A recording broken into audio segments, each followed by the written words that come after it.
ఇప్పుడు చూద్దాం. మీకా గ్రంథం 1వ అధ్యాయం 3వ వచనం చదువుదామండి. చదువు.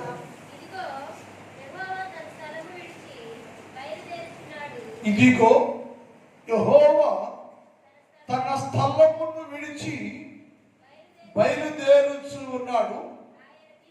ఆయన దిగి వచ్చి భూమి యొక్క ఉన్నత స్థలముల మీద ఆయన నడవబోచున్నాడు. ఈ వాక్యాన్ని మనం ధ్యానం చేస్తున్నాం. నిన్న దినములో కొంత భాగాన్ని ధ్యానం చేశాం. ఉదయ కాలంలో ఈ క్రిస్మస్ ధ్యాన కోడికల్లో యేసు క్రీస్తు ప్రభుల వారి యొక్క వర్తమానాలు వింటూ నేర్చుకుంటూ ఉన్నాం. మనం ఈ వాక్యం ఏమిటంటే, లోకంలోనికి, మానవ లోకాన్ని, మనుషులందరినీ పరిశుద్ధపరిచి బాగు చేసి రక్షించటానికి పరలోకములో ఉన్న దేవుడు భూలోకంలోనికి బయలుదేరాడు, రాబోతున్నాడు. వచ్చి ఆయన పాదాన్ని భూమి మీద మోపుతూ ఉన్నారు అని నేర్చుకున్నాం. వచ్చి ఏం చేస్తాడయ్యా ఆయన అంటే, గత పాఠములో మనుషులందరినీ, ఇశ్రాయేలీయులను అన్యులను ఆయన రక్షణ సువార్త ప్రకటించి అనేకులను రక్షించుకోవటానికి, రక్షణ భాగ్యాన్ని ఇవ్వటానికి ఆయన పరలోకములో నుండి బయలుదేరి భూలోకములో నరుడుగా, నరవతారిగా, శరీరధారిగా, మనుషులుగా భూలోకములో జన్మించారు, నడిచారు, సంచరించారు. అది యేసు క్రీస్తు ప్రభుల వారి యొక్క ప్రణాళికను దేవుడు సిద్ధపరిచాడు అని నేర్చుకున్నాం. అయితే ఉదయ కాలంలో పరలోకములో నుండి దిగి వచ్చిన ఆ దేవునికి నామకరణం ఏమిటి, లేక ఆయన పేరు ఏమిటి? అందరూ ఏమనుకుంటామంటే ఆయన పేరు ఇమ్మానుయేలు అంటాం, ఆయన పేరు యేసు అంటాం, ఆయన పేరు మెస్సయ్య, క్రీస్తు అనే పదాలు అందరికీ నోటెడ్గా రాయబడ్డాయి. అయితే ఆయన ఒక పరలోకములో నుంచి భూలోకానికి వచ్చిన ఆయన నామం లేక ఆయన పేరు ఏమని ప్రకటన చేయబడుతుందంటే, లేఖనాలు చెప్పిన ఆయన హెర్మోను మంచు అని రాయబడింది.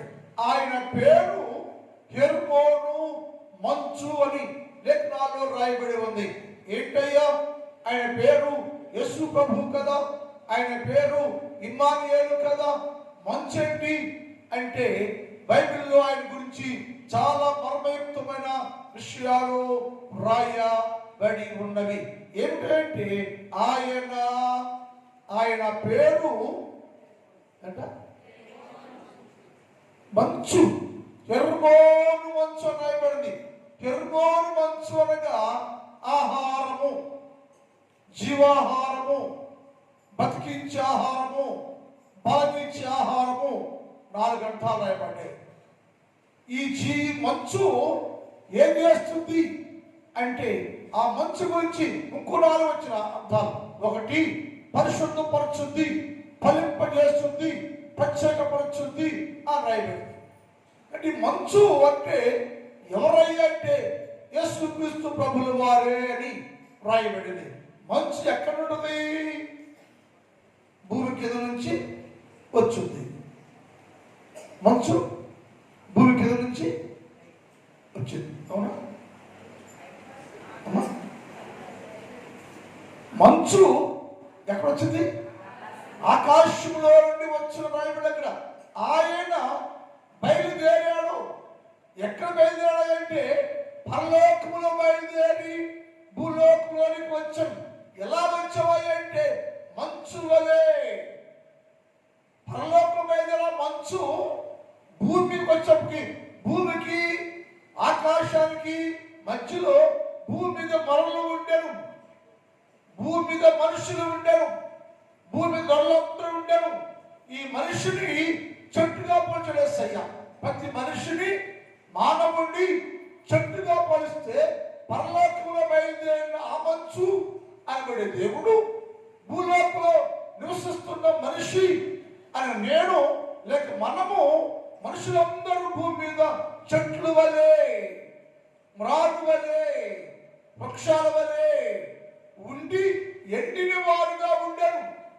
అవేంటంటే ఉండి ఎండిన వారుగా ఉండరు. ఎండిన మనిషి మీద లేక ఈ వృక్షం మీద, ఈ చెట్టు మీదకి మంచు దిగి వచ్చెను.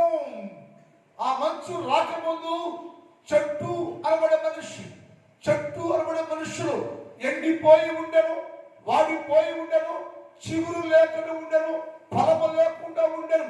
అది చూసిన దేవుడు చిగురు పనిచేసి ఫలమిచ్చి మనందరూ కూడా పరివర్తన జీవితాన్ని ఇవ్వడానికి యేసు క్రీస్తు ప్రభుల వారు అనే మంచు పరలోకంలో నుండి భూలోకానికి బయలుదేరి వచ్చింది అని రాయబడింది. ఈ మంచు తెలిసి వాటింటే ఆయన చెట్టుకు మంచులాగా ఉంటారు అన్నాడు. చెట్టుకి మంచు అవసరం. ఎందుకు మంచు అవసరం అంటే అది ఫలవంతంగా ప్రకాశంగా ఉండాలంటే చెట్టుకి మంచు చాలా అవసరం. నీటి తేమ కంటే, కింద నీటి తేమ కంటే పైన వచ్చే మంచు శ్రేష్టమైనది. అది మనుషులను ప్రకాశింపజేస్తుందని లేఖనాల్లో వ్రాయబడింది. ఆ మాట హోషేయ గ్రంథం 14వ అధ్యాయం 5వ వచనం చదువుదాం. హోషేయ గ్రంథం 14:5. హోషేయ చెట్టుకి మంచు ఎంత అవసరమో, చెట్టునకు మంచు ఉన్నట్లుగా నేను పరలోకంలో నుంచి బయలుదేరి వచ్చి చెట్టుకి మంచు ఎంత అవసరమో, చెట్టుకు మంచు ఉన్నట్లుగా నేను అతని కుందును. ఎవరితను? మానవుడు. ఎవరితను? మనుషుడు. ఎలా ఉన్నాడంటే సారము లేని వాడుగా ఉండను, ఫలము లేని వాడుగా ఉండను, వెలుగు లేని వాడుగా ఉండను. అందుకని నేను మంచునయ్యా, పరలోకం బయలుదేరే నేను భూమి మీద ఉన్న మనుషులందరూ ప్రకాశించాలయ్యా. ఎండిపోయిన జీవితంలో నుంచి ఫలించే వారికి చేయడానికి నేను ఆ చెట్టు మీద మంచు వలె ప్రతి మనిషి మీద యేసు క్రీస్తు ప్రభు అనే మంచు ప్రభావం, యేసు క్రీస్తు మహిమ ప్రభావం, యేసు క్రీస్తు దీవెన వర్షము ఆ చెట్టు మీద కురిస్తే, ఆ చెట్టు మీద పడితే అన్నాడు, నేను చెట్టుకు మంచు వలె ఉందును. చెట్టు మీద మంచుంటే ఆ చెట్టు ఎలా ఉంటుందంటే అది ప్రకాశించును. అంతకుముందు ఎండిపోయింది, మోడు మారిపోయింది, చిగురు ఏమి లేదు, చెట్టుగానే ఉంది, మనిషిగానే ఉన్నాడు, మానవుడిగా ఉన్నాడు. కానీ తన జీవితంలో పరిపక్వత అనేది లేక, ప్రకాశించే జీవితమే లేక, మోడు బారిన జీవితాలు కలిగి ఉన్న లోకములో ఉన్న ప్రతి మనిషిని ప్రకాశింప చేయడానికి ఆ వెలుగు, ఆ మంచు వచ్చి చెట్టు మీద పడితే చెట్టు అది చిగురింప చేయడం ప్రారంభించట. ఆ చెట్టు బయట అంటాడు అది ప్రకాశం చేస్తుంట. ఆ మంచు చెట్టు మీద వచ్చినప్పుడు తన రూపమే మారిపోయింది, అది ప్రకాశిస్తూ ఉండను. ఏమైనా రూపం ఎందుకంటే అది దాన్ని ఆవరించను. చెట్టుకి మంచు ఆవరించిన ఆ మంచు మహిమ ద్వారా మనుషులు ప్రకాశిస్తూ ఉండను. అంటే లోకంలో ఉన్న ప్రతి మనిషిని, ప్రతి మానవుడిని ప్రకాశింపజేసి, జీవింపజేసి మనిషికి విలువైన జీవితాన్ని ఇవ్వాలని యేసు ప్రభుల వారు పరలోకములో బయలుదేరి భూలోకములు కాలుమోపి మంచు వలె, చెట్టు వలె అనేక మీద ఆ మంచు ప్రభావంతో నింపి ప్రతి మనిషిని ఫలభరితంగా లేక ప్రకాశించేవారుగా చేస్తున్నాను, చేసేటానికి వచ్చాను, ఆవరించాను. ఎలా అంటే చెట్టుకు మంచు ఉన్నట్లుగా నేను అతనికి ఉందును, అతడు ప్రకాశించును, ఫలించును. మోడు బారిన జీవితం విలువైన జీవితంతో మార్చబడ్డానికి నేను మంచుగా వచ్చాను అని రాయబడింది. ఏబు గ్రంథం 36వ అధ్యాయం 27 చూద్దాం. ఏబు గ్రంథం 36 ఆయన ఉదక బిందువులను నీటి బిందువు వలె, ఆయన మంచు అనబడే ఈ దేవుడు బయలుదేరి వచ్చి మనుషులందరి మీద ఆయన ఉదక బిందు అంటే నీటి బిందువు వలె మంచు కురుస్తుంటే చుక్క చుక్కలుగా పడుతూ ఉంటది. మంచు బిందువు వలె, చుక్కల వలె, వర్షం వలె అది కురుస్తూ ఉంటే ఆ మంచు చెట్టు మీద మనుషుల మీద పడుతూ ఉంటే రాలుతూ ఉంటే బిందువుల వలె, నీటి బిందువు వలె ఆ మంచు రాలుతూ ఉంటే పడుతూ ఉంటే చల్లదనం వచ్చిందట. అందుకంటే మంచు అట నీటి బిందువు వలె ఆయన ఉదక బిందువులను పైనుండి కురిపించను. ఉదక బిందువులను, మంచు బిందువులను, మంచుని దేవుడు నీ కోసం పైనుండి పరలోకములో నుండి భూలోకానికి బయలుదేరి వచ్చను. ఎందుకు వచ్చిందయ్యా మంచు? మంచుతో అవసరం ఏంటయ్యా అంటే మోడు మారిపోయి వాడిపోయి ఎండిపోయిన జీవితాలను చిగురింప చేసి శ్రేష్టమైన జీవితాన్ని ఇవ్వడానికి మంచు పరలోకములు బయలుదేరి ఎట్లా నీటి బిందువు వలె, మంచు వర్ష బిందువు వలె అది పైనుండి కురిసెను, పైనుండి దిగి వచ్చెను. పైన బయలుదేరి భూలోకముల మనిషి మీదకు దిగి వచ్చి అది ఆయన ఆవరించారు. ఆ మంచు ఒకటి పడుపుచూ ఉండను, ఆ మంచు దిగుతూ ఉండను. ఆ మంచు ప్రభావం చేత మనుషులు అందరూ ప్రకాశిస్తూ ఉండను. గురించి వాక్యాన్ని ఆయన కురిపించును, మంచుతో కూడిన వర్షం వలె అది పడును. మేఘములు వాటిని కుమ్మరిస్తాయట. మేఘములో నుంచి ఏమిలేదంటే మంచుతో కలుసుకొని మంచు వలె దేవుడు మేఘములో వచ్చాడట. ఆ మేఘములు ఏమున్నాయి అంటే మంచు కప్పబడి ఉంది, మంచుతో నింపబడి ఉంది. అంటే మేఘం మధ్యలో క్రీస్తు యేసు ఉండేను. ఆయన మంచు వలె దిగి వచ్చను. అది మేఘము దానిని కుమ్మరించను, కురిపించను. ఆ మంచు మనుషుల మీదకి అది సమృద్ధిగా దిగి వచ్చిందట. హల్లెలూయా, హల్లెలూయా. మనుషులందరినీ ఫలింప చేయడానికి, మనుషులందరినీ మోడుబారిన జీవితాన్ని, ప్రకాశించే జీవితాన్ని చేయడానికి మానవుని కోసం, మనిషి కోసం మహిమ స్వరూపి మహిమ దేవుడు యేసు ప్రభువు వారు పరలోకములో బయలుదేరి భూలోకములో ఉన్న మనుషులందరి మీద మంచు వలె ఆయన ప్రకాశింపజేస్తున్నాడు. మంచు వలె దిగువచ్చాడు. ఆ మంచు నీ జీవితాన్ని అనగా అప్పుడు మాటలే మనుషులందరి మీద దిగగా పడగా వ్రాలగా మనుషులందరూ సమృద్ధిగా ఉండెను, ఫలభద్రంగా ఉండెను, దీవెనకరంగా ఉండెను, మేలుకరంగా ఉండెను, క్షేమకరంగా ఉండెను. ఎండిపోయిన జీవితాలు ప్రకాశిస్తూ ఉండెను. ఎండిపోయిన జీవితం మీదకి నీటి బిందువు అనబడే మంచు అనబడే యేసు క్రీస్తు ప్రభుల వారు నిన్ను కేవలం మనుషులను ప్రకాశింప చేయడానికి, సమృద్ధిలో ఉండడానికి, సమృద్ధి బలము, శక్తి, సౌందర్యము, ఆత్మ సౌందర్యము కలిగిన వారిగా దేవుడు చేయటకు ఆయన నీకోసం పరలోక మూల నుంచి దిగువచ్చి మంచు వలె మనుషులందరి మీద రాలేను.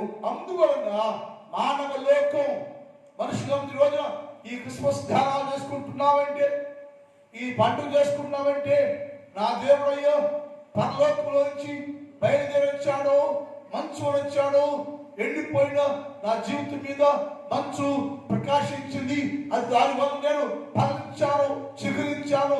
ఎండిపోయిన నా జీవితాన్ని మార్చి ప్రకాశవంతం చేశాడు అని గ్రహించిన మనందరము ఉదయ కాలంలో దేవుని వద్దకు వచ్చి, దేవా ఒకప్పుడు నేను ఎండిపోయిన వాడనే, ఒకప్పుడు ఎండిన జీవితం కలిగినప్పుడు నన్ను మంచు అనబడే నీ మహిమ ప్రభావంతో నింపి నా జీవితాన్ని ప్రకాశించేవారిగా చేసేవయ్యా. అందరు బట్టి మీకే స్తోత్రం అని ఆ దేవునికి స్తుతులు చెల్లించుకోవడానికి ఉదయకాలం దేవుని సన్నిధికి వచ్చి ఆ దేవుని ఘనపరుస్తున్నాం. మన మాటలో పాటు అయ్యా, ఇంత గొప్ప ధన్యత ఎక్కడయ్యా నాకు, ఇంత గొప్ప ఆశీర్వాదము నాకు ఎక్కడ నుండి వచ్చింది అంటే మంచు వలన, ఆ మంచు నా మీద దిగి వచ్చినందు వలన, ఆ మంచు నా మీద కుమరించబడినందు వలన ఎండిపోయిన జీవితము, మోడుబారిపోయిన జీవితము ప్రకాశిస్తూ ఉందయ్యా అని చెప్తూ సాక్షిగా మనం యేసుక్రీస్తు ప్రభుల వారిని ఘనపరుస్తూ ఉన్నామని లేఖనాల్లో ఉంది. ద్వితీయోపదేశ కాండం 33:28 చూద్దాం. ద్వితీయోపదేశ కాండం 33:28. ఇశ్రాయేలు నిర్భంగా ఉండయ్యా, డోంట్ వరీ. ఎందుకయ్యా? నీ ఓట పాడేందుకప్పుడు, ఇశ్రాయేలు నీ భవిష్యత్తు పాడేందుకప్పుడు, ఇశ్రాయేలు నీ భవిష్య వృక్షం ఎండిపోయేందుకప్పుడు, ఇశ్రాయేలు నిబ్బరంగా ఉండు, దిగులు పడబాక, భయపడబాక. ఎందుకయ్యా అంటే ఎండిపోయిన భవిష్యాన్ని, వాడిపోయిన భవిష్యాన్ని, వంశ వృక్షాన్ని నేను చిగురింప చేయడానికి, ఫలింప చేయడానికి ఓటలాంటి తీశాను నేను. అంతేకాదు, అది నీ మీద ప్రకాశింపజేస్తుంది, కుమ్మరించబడుతుంది. అందుకు ఇశ్రాయేలు నిర్భయం నివసించు. యాకోబు ఏట్లా ప్రత్యేకించబడుద్ది, అతడు ఆయా ద్రాక్షరసముల దేశంలో ఉండును. అతనిపై ఆకాశము మంచును కురిపించిందట. ఎప్పుడైతే యేసుక్రీస్తు ప్రభు అనే దేవుడు పరలోకంలో బయలుదేరి భూలోకంలో మనిషి మీద మంచులాగా పక్క 10 దిగొస్తే ఆ మనిషి ఏంటంటే ప్రత్యేకించబడెను. ఇందాకేమో ప్రకాశించను అని రాయబడింది.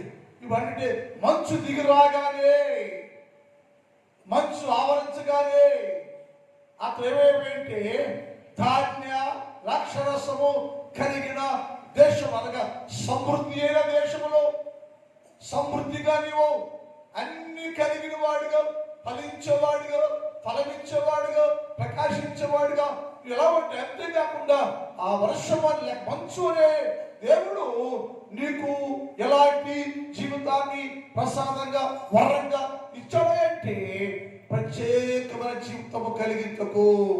అది నిన్ను సమృద్ధిలో ఉంటే, నువ్వు ఎండిపోయే ఒకప్పుడు ఇప్పుడు ఫలిస్తూ ఉండవు, వాడిపోయే ఒకప్పుడు చిగురించావు, ఫలభక్తిగా మార్చబడ్డావు.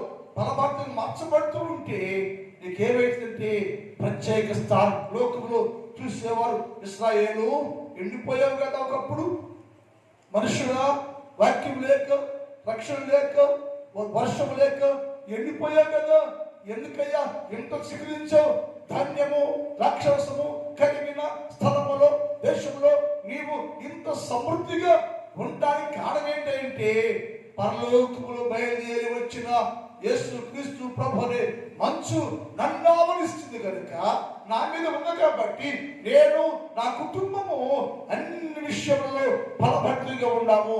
లోకములోనే నేను ప్రత్యేకంగా కనపడుతున్నాను. అయ్యా, ఎవరయ్యా క్రైస్తవులు అంటే? క్రైస్తవులై వాళ్ళు, యేసు బిడ్డలై వాళ్ళు, యేసు ప్రముఖులయ్యా, యేసు దిబ్రమయ్యని లోకంతో కొనియాడతానికి కారణం ఏంటంటే దేవుడే నీకు అలాంటి స్థానము ఇచ్చాడు. మనకి ప్రత్యేక జీవితాన్ని, ఫలపెట్టే జీవితాన్ని, ఎప్పుడు ధాన్య ద్రాక్ష రసముతో నీవు ఉల్లసించి సంతోషించే గొప్ప దీవెనకరమైన జీవితాన్ని యేసు ప్రభుల వారు మనకిచ్చారు. ఎలా అంటే ఆయన మంచు వలె దిగి వచ్చను. ఆ మంచు నీ మీద ఆవరించింది. ఆ మంచు నీ మీద దిగి వస్తే ఒకటేమో ప్రకాశించావు, రెండేమో ప్రత్యేకించబడ్డావు. ఈ రెండు జీవిత అనుభవాలు యేసు ప్రభువే నీకు ఇచ్చాడు. నీకు నీగా ఏది చేసుకోలేవు, నీకు వాళ్ళు ఏమీ కాదు. ఏ మనిషి సృష్టిలో ఏ మానవుడు కూడా తనకు తానుగా ప్రత్యేక జీవితాన్ని తెచ్చుకోలేడు. నేనైనా మీరైనా అంత ఇచ్చి ఎవరైతే యేసు ప్రభుల వారే మనకు ఒక ప్రత్యేక జీవితాన్ని ఇచ్చి కొనసాగించాడని లేఖనాల్లో రాయబడింది. అదే ఏబు గ్రంథం 29, 19, 20 చూద్దాం. అది ఏబు గ్రంథం 29. ఈ మంచంట మనిషి నిలబడ్డాట చెట్టు కొన్ని చెట్టుని. ఈ చెట్టుకి పైనుంచి సారం కావాలా, కింద నుండి సారం కావాలి. నేను ఎండిపోయాను, వాడిపోయాను, చిగురు లేదు, ఫలము లేదు, పంట లేదు, ఆశీర్వాదమైన కోల్పోయా. ఇప్పుడు నన్ను ఫలభరితమైన వ్యక్తిగా చేయడానికి పైన మంచు పడుతుంది. ఆ మంచు అంట చెట్టు మీద నుండి జారుకుంటా ఈ చెట్టుని పట్టు మంచు అంట నన్ను తడిపి నా కింద కాళ్ళ కింద వచ్చట ఆ మంచు నీరు. మనుషుడు భూలోకంలో ఎండిపోయిన వాడిగా ఉంటే మనం ఏమనుకుంటా ఉంటే ఇంత బాగున్నామంటే డాక్టర్ కదా, మందులు కదా, తిన ఆహారం కదా, మనం సంపాదించిన ఆహారం వల్లే ఇలా ఉండాలని అనుకుంటాం మనం. ఆయన అన్నాడు మనుష్యుడు భూలోకం నిలబడలేక ఎండిపోయి ఉంటే పరలోకం బయలుదేరేటటువంటి మంచు యేసు ప్రభుల వారు నీ పైన దిగుతూ ఉంటే మరి వాడుతుంటే నేను తడిపింది పై భాగాన్ని తడిపి కింద కాళ్ళ కిందకు నా వేళ్ళ చుట్టూ నీళ్లు వ్యాపించి. ఎక్కడ నీళ్ళు? నీ కాళ్ళ కింద నీళ్ళు అంటే నది ఉందా, జలం ఉందా? లేదా పైనుంచి కురిసిన మంచు నిన్ను తడిపింది, నీ చేతుల్ని తడిపింది. ఆ మంచు నీటిగా మారి నేను తడుపుకుంటూ కిందకి వచ్చేస్తే నీ వేళ్ళ చుట్టూ నీళ్ళు వ్యాపించరు. నా కొమ్మల నిలిచినట్ట మనిషి మీద, చేతుల మీద, కొమ్మల మీద, కాళ్ళ మీద ఆ ప్రవాహంతో నింపబడితే అప్పుడు నాకు ఎడతెగని ఘనత కలిగెను. హల్లెలూయా, హల్లెలూయా. అది నా యేసయ్య ప్రేమ. ఎందుకు పుట్టాడు యేసయ్య లోకంలో? యేసయ్య పుట్ట కారణం ఏంటయ్యో? యేసు ఎలా పుట్టాడయ్యో? మంచు అనేది వచ్చాడయ్యో పరలోకంలో నుంచి. ఆ మంచు ఏం చేస్తుంటే అది నీళ్లు వ్యాపింపజేసి ఆ పైన మంచులా కురిసి నన్ను బలపరిచి స్థిరపరిచి వేళ చుట్టూ నీటిగా మారిపోయి నన్ను అది ఏంటంట నాకు ఘనత కలిగిందయ్యో. ఘనత, గౌరవం అనేది తెలుసుకుంటే వచ్చేది కాదు. ఈ రోజు ప్రతి మనుషులు ఉంటాడు నా ఉద్యోగాన్ని బట్టో, నా డబ్బును బట్టో, ఆస్తిని బట్టో, అంతస్తు బట్టో నా గౌరవము ఘనత వచ్చింది అనుకుంటా భ్రమపడతాం మనం. యేసయ్య అంటాడు నేనే, నా వలన నీకు ఘనత కలిగింది. మంచు అనబడే నేను, మంచు అనబడే యేసు క్రీస్తు ప్రభువు నిత్యము నీ మీద ఉన్నందువలన, నీ మీద ఉదయిస్తున్నందువలన, నీ మీద నిలిచి ఉన్నందువలన, ఆయన మంచు నీ మీద అది నువ్వు రాత్రందువలన ఆ మంచు వలన నీ జీవితము ప్రకాశించింది. మంచు వలన నీ జీవితము ప్రత్యేకించబడింది. ఆ మంచు నీకు ఘనతను కలిగించి అంతే.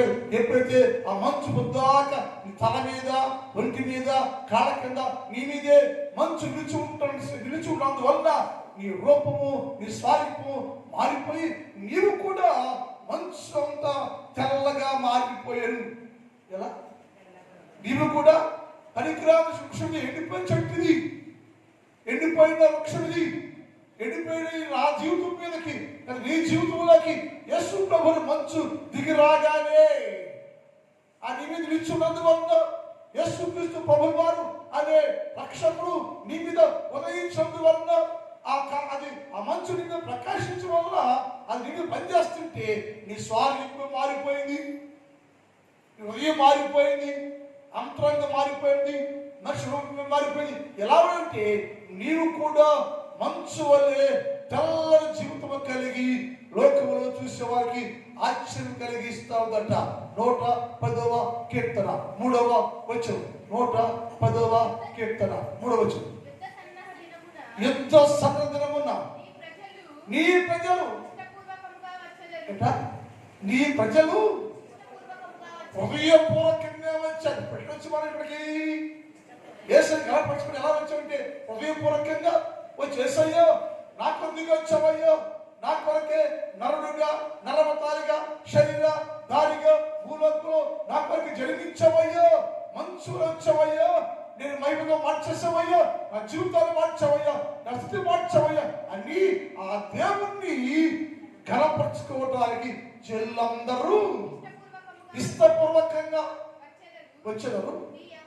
నీ యవ్వనులు శ్రేష్ఠులు పరిశుద్ధాలంకారం కలిగి ఉంటారు. ప్రజలు, మీరు, మీ సంతానం, మీరు, మీ బిడ్డలు, తల్లిదండ్రులు, బిడ్డలు అందరూ కలిసి ఇష్టపూర్వకంగా దేవుని ఎదుకు వచ్చి ఆ ప్రభులు వారిని కనపరుస్తున్నారు. ఎలా అంటే మీరు కూడా క్రీస్తు స్వారూపంలోకి మార్చబడినప్పుడు ఆ సంతోషం చివరికి అయిపోతుంది. చివరిగా మీకా గ్రంథం 5:7 చదువుతాం. మీకా 5:7 యాకోబు సంతతులు ఇక మిగిలి ఉన్నవారు అందరూ గతించిపోగా మిగిలి ఉన్న మనం ఎవరు మనకు పెట్టడం? ఈలో భూలోకంలో చాలా మంది గతించిపోయారు. దేవుడు నీకు నాకు గొప్ప ధన్యత ఇచ్చాడు, దీవెనకరంగా ఉంచాడు, క్షేమకరంగా ఉంచాడు.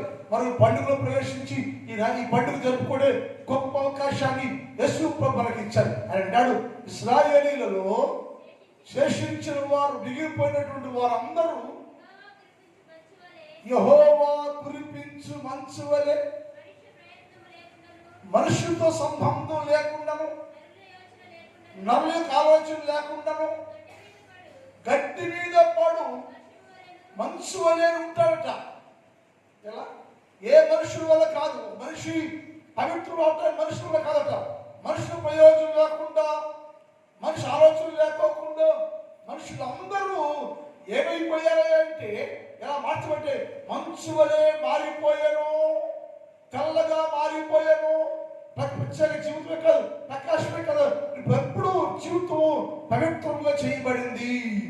ఏదైనా అంటే మంచు అనబడే యేసు క్రీస్తు ప్రభుల వారు నీ మీద దిగి వచ్చినప్పుడు నీవు ఎలా అంటే మిగిలిన అందరూ కూడా గడ్డి మీద పడు మంచు వలె ఎంత తెల్లగా ఉంటుందో, ఒక చెట్టు మంచు పడితే చూసే తెల్లగా ఉంటుందో అలాగే నీవు నేను కూడా భూలోకంలో ప్రత్యేక జీవితాన్ని కలిగి ప్రకాశించేవారుగా, ప్రత్యేకించేవారుగా, ఫలించేవారుగా లోకంలో నీవు అందరి దృష్టిలో ప్రకాశించే జీవితం కలిగిన వారికి ఉండటానికి ఆయన దిగి వచ్చాడు. ప్రార్థన మిగిలిన భాగాన్ని రేపు ఉదయకాలం ధ్యానం చేద్దాం.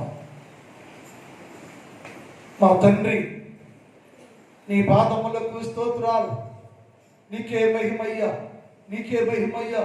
మీరు మాతో మాట్లాడిన మాటలకే స్తోత్రాలు తండ్రి. నిజమే ప్రభువా, వాడిపోయి ఎండిపోయి చిగురే లేకుండా ఉన్న చెట్టు లాంటి మా జీవితాన్ని చిగురింపు చేయాలని పరలోకములు బయలుదేరి భూలోకం అడుగుపెట్టి మా అందరి మీద మంచు వలె రాలి మా జీవితాలను, మా స్థితిగతులను మార్చి మమ్మల్ని అందరినీ లోకంలో ఒక ప్రత్యేకమైన పరిశుద్ధ జీవితాన్ని ఇచ్చి నడిపిస్తున్న ప్రభువా, మీకే స్తోత్రాలయ్యా. ఈ ఉదయకాలం అందరమయ్యా నీ ముందుకు వచ్చావయ్యా, ఈ జీవితం నాకు ఇచ్చావయ్యా అని నేను కొనియాడు చూడగా ఈ ఉదయకాలంలో ఈ స్థలంలో చేరి మోకరించి ప్రార్థనలో ఏకీభవించిన ప్రతి బిడ్డను మీరు దీవించండి. చిన్నవారు, పెద్దవారు, స్త్రీలు, పురుషులు, వృద్ధులు అనేక మంది స్థలం ఉన్నదండి. ఈ ఉదయకాలంలో నీ ముందు మోకరించి ప్రార్థన చేస్తూ ఉన్న అనేకులను దర్శించండి, దీవించండి, కాపాడండి, బలపరచండి. నా సంఘాన్ని దర్శించయ్యా, నా సంఘంలో ప్రతి కుటుంబాన్ని దీవించండి. ప్రతి కుటుంబానికి ఈ క్రిస్మస్ దీవెనలు ఆశీర్వాదాలు అనుగ్రహించండి. ప్రతి కుటుంబం యేసు ప్రభు నామములో ఉల్లసిస్తూ సంతోషభక్తులుగా ఉండే భాగ్యము దయచేయండి. పని పాటల్లో తోడుగా ఉండండి. పొలాల్లో పంటల్ని దీవించండి. మంచి పంటలు పుడుచుకున్నకు సహాయం చేయండి. ఎవరికి ఏది కావాలో ప్రతి ఆశీర్వాదాన్ని ఇచ్చి తృప్తిపరచమని యేసు వారి పరిశుద్ధ నామములో ప్రార్థిస్తూ ఉన్నాం తండ్రి.